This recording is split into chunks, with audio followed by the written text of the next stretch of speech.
You ask Tiger to solve. This deals with linear equations with one unknown. The final result is x equals -90. Let's solve it step by step.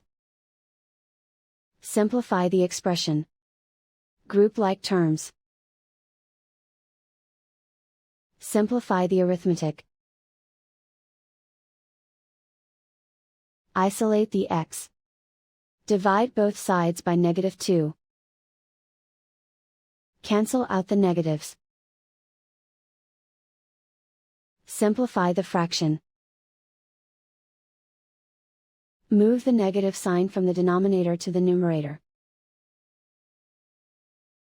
Find the greatest common factor of the numerator and denominator. Factor out and cancel the greatest common factor. And so the final result is x equals -90.